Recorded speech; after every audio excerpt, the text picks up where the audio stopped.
ನಮಸ್ಕಾರ ಸ್ನೇಹಿತರೆ. ತಿರುಪತಿ ತಿರುಮಲ ಎಂದರೆ ಕೇವಲ ಶ್ರೀ ವೆಂಕಟೇಶ್ವರ ಸ್ವಾಮಿಯ ದೇವಾಲಯವಿರುವ ಸ್ಥಳ ಎಂದಷ್ಟೇ ಬಹುತೇಕ ಜನರ ಭಾವನೆ.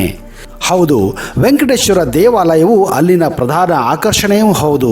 ಆದರೆ ತಿರುಮಲ ಬೆಟ್ಟ ಹಾಗೂ ತಿರುಪತಿ ನಗರ ಸುತ್ತಮುತ್ತ ಸಾಕಷ್ಟು ಪ್ರಕೃತಿಯ ರಮಣೀಯ ತಾಣಗಳೂ ಇವೆ. ಅದರಲ್ಲಿ ಜಲಪಾತಗಳು, ನದಿ ತೀರ, ವನ್ಯಜೀವಿ ಧಾಮ ಸೇರಿದಂತೆ ಅನೇಕ ವಿಸ್ಮಯಕಾರಿ ಸುಂದರ ಆಕರ್ಷಕ ಪ್ರವಾಸಿ ಸ್ಥಳಗಳೂ ಕೂಡ ಇವೆ. ತಿರುಪತಿ ವೆಂಕಟೇಶ್ವರನ ದೇವಸ್ಥಾನ ವಿಶ್ವದ ಅತ್ಯಂತ ಶ್ರೀಮಂತ ದೇವಾಲಯಗಳಲ್ಲಿ ಒಂದಾಗಿದೆ. ಈ ದೇವಸ್ಥಾನ 7 ಬೆಟ್ಟಗಳ ಶಿಖರದ ಮೇಲಿದೆ. ಇವು ಆದಿಶೇಷನ 7 ತಲೆಗಳನ್ನು ಪ್ರತಿನಿಧಿಸುತ್ತವೆ. ಅದಕ್ಕೆ ಇದನ್ನ ಶೇಷಾಚಲಂ ಎಂದೇ ಕರೆಯುತ್ತಾರೆ. 7 ಶಿಖರಗಳೆಂದರೆ ಶೇಷಾದ್ರಿ, ನೀಲಾದ್ರಿ, ಗರುಡಾದ್ರಿ, ಅಂಜನಾದ್ರಿ, ಋಷಭಾದ್ರಿ, ನಾರಾಯಣಾದ್ರಿ ಮತ್ತು ವೆಂಕಟಾದ್ರಿ ಎಂದು ಕರೆಯಲಾಗುತ್ತದೆ. ಬಾಲಾಜಿಯ ಈ ದೇವಸ್ಥಾನ ವೆಂಕಟಾದ್ರಿಯ ಪರ್ವತದ ಮೇಲೆ ಇರೋದು. ಅದಕ್ಕೆ ಇದನ್ನ 7 ಹಿಲ್ಸ್ ದೇವಾಲಯ ಎಂದೇ ಕರೆಯಲಾಗುತ್ತಿತ್ತು. ಬನ್ನಿ ಸ್ನೇಹಿತರೆ, ಇವತ್ತಿನ ಈ ವಿಡಿಯೋದಲ್ಲಿ ನಿಮಗೆ ತಿರುಪತಿಯ 7 ಪರ್ವತ ಶ್ರೇಣಿಗಳ ಮೇಲೆ ಇರುವಂತಹ 7 ಅದ್ಭುತ ಪ್ರವಾಸಿ ಸ್ಥಾನಗಳ ಸಂಪೂರ್ಣವಾದ ಪರಿಚಯವನ್ನ ಮಾಡಿಕೊಡ್ತಾ ಇದ್ದೀನಿ. ಒಂದು ವೇಳೆ ನೀವು ಈ ಚಾನಲ್ ಅನ್ನು ಇನ್ನೂ ಸಬ್ಸ್ಕ್ರೈಬ್ ಮಾಡದೇ ಇದ್ರೆ ದಯವಿಟ್ಟು ಈಗಲೇ ಸಬ್ಸ್ಕ್ರೈಬ್ ಮಾಡಿ, ಜೊತೆಗೆ ಬೆಲ್ ಐಕನ್ ಕೂಡ ಪ್ರೆಸ್ ಮಾಡಿ.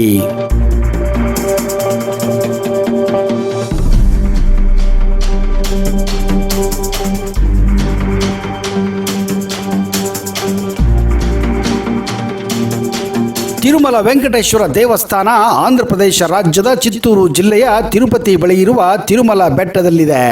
ಇದು ಕರ್ನಾಟಕದ ರಾಜಧಾನಿ ಬೆಂಗಳೂರಿನಿಂದ ಸುಮಾರು 267 ಕಿಲೋಮೀಟರ್ ದೂರದಲ್ಲಿದ್ದರೆ, ಅವಳಿ ನಗರಗಳಾದಂತಹ ಹುಬ್ಬಳ್ಳಿ, ಧಾರವಾಡದಿಂದ ಸುಮಾರು 695 ಕಿಲೋಮೀಟರ್ ದೂರದಲ್ಲಿದೆ. ಹಾಗೆಯೇ ಬಳ್ಳಾರಿಯಿಂದ 432 ಕಿಲೋಮೀಟರ್ ದೂರದಲ್ಲಿದ್ದರೆ, ಕಲಬುರಗಿಯಿಂದ 627 ಕಿಲೋಮೀಟರ್ ದೂರದಲ್ಲಿದೆ. ತಿರುಮಲ ದೇವಸ್ಥಾನ ತಿರುಪತಿ ರೈಲ್ವೆ ನಿಲ್ದಾಣದಿಂದ ಕೇವಲ 22 ಕಿಲೋಮೀಟರ್ ದೂರದಲ್ಲಿದ್ದರೆ, ತಿರುಪತಿ ಅಂತಾರಾಷ್ಟ್ರೀಯ ವಿಮಾನ ನಿಲ್ದಾಣದಿಂದ ಇದು ಸರಿಸುಮಾರು 40 ಕಿಲೋಮೀಟರ್ ದೂರದಲ್ಲಿದೆ. ತಿರುಮಲ ಬೆಟ್ಟ ಸಮುದ್ರ ಮಟ್ಟಕ್ಕಿಂತ ಸುಮಾರು 853 ಮೀಟರ್ ಎತ್ತರದಲ್ಲಿದೆ.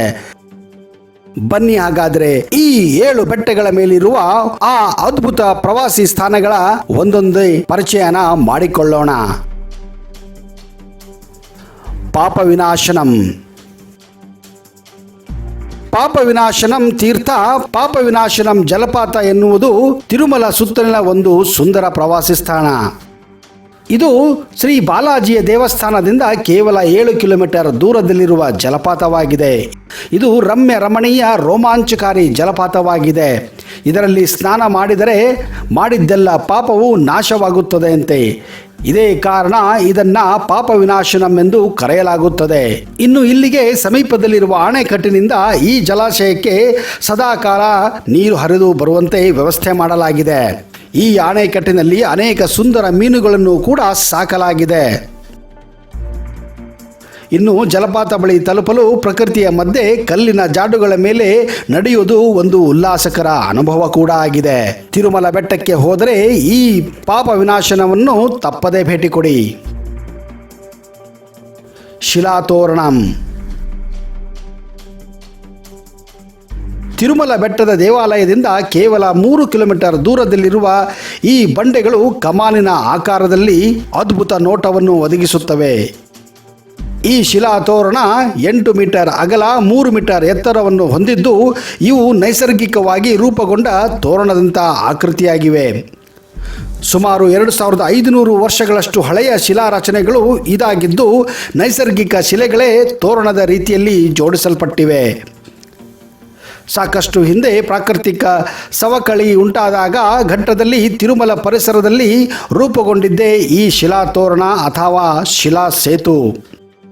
ಪುರಾಣಗಳ ಪ್ರಕಾರ ಶ್ರೀಮನ್ನಾರಾಯಣನು ತಿರುಪತಿಗೆ ಈ ಶಿಲಾತೋರಣದ ಮೂಲಕವೇ ತಿರುಪತಿಯ ಮೇಲೆ ಮೊಟ್ಟ ಮೊದಲ ಪಾದಸ್ಪರ್ಶ ಮಾಡಿದ್ದನೆಂದು ನಂಬಲಾಗಿದೆ. ತಲಕೋನ ಜಲಪಾತ. ತಲಕೋನ ಎಂದರೆ ಶಿಖರದ ಮೇಲೆ ಎನ್ನುವ ಅರ್ಥವಿದ್ದು, ಇದು ತಿರುಮಲ ಪರ್ವತ ಶ್ರೇಣಿಗಳ ಆರಂಭದ ಹಂತೆ ಎನ್ನಲಾಗುತ್ತಿದೆ.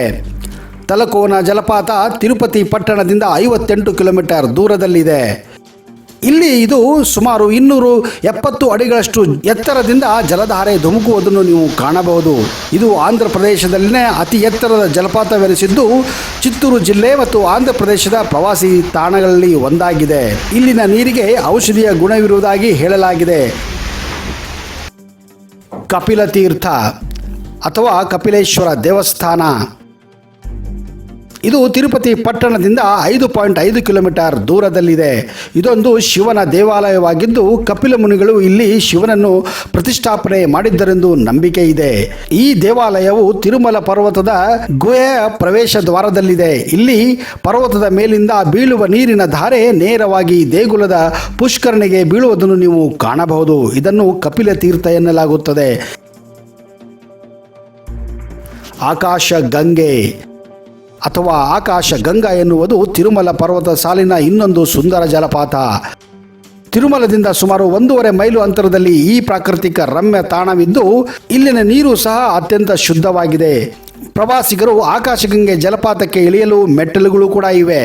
ಮಳೆಗಾಲದ ಸಮಯದಲ್ಲಿ ಹೆಚ್ಚಿನ ರಭಸವಿರುವ ಕಾರಣ ಮೆಟ್ಟಲುಗಳಿಂದ ಇಳಿಯಲು ಅವಕಾಶ ಇರುವುದಿಲ್ಲ. ಕಾರಣ ಇಲ್ಲಿ ಈ ಮೆಟ್ಟಲುಗಳು ಜಾರುವುದು ಸಹಜವಾಗಿರುತ್ತದೆ.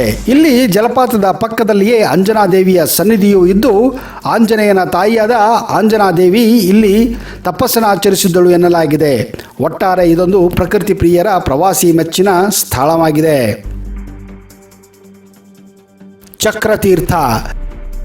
ಚಕ್ರತೀರ್ಥ ತಿರುಮಲದಲ್ಲಿನ ಒಂದು ಪ್ರಸಿದ್ಧ ಕೊಳವಾಗಿದ್ದು ಇದು ಶಿಲಾತೋರಣದ ಪಕ್ಕದಲ್ಲಿಯೇ ಇದೆ.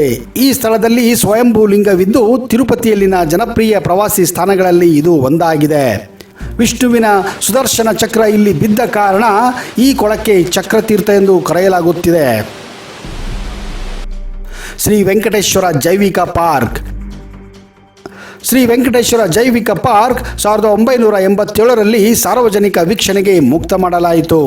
ಇದು ಸುಮಾರು 5,500 ಎಕರೆ ಪ್ರದೇಶದಲ್ಲಿ ಹರಡಿಕೊಂಡಿದೆ. ಇದು ತಿರುಮಲ ದೇವಸ್ಥಾನದಿಂದ ಕೇವಲ 23 ಕಿಲೋಮೀಟರ್ ದೂರದಲ್ಲಿದೆ.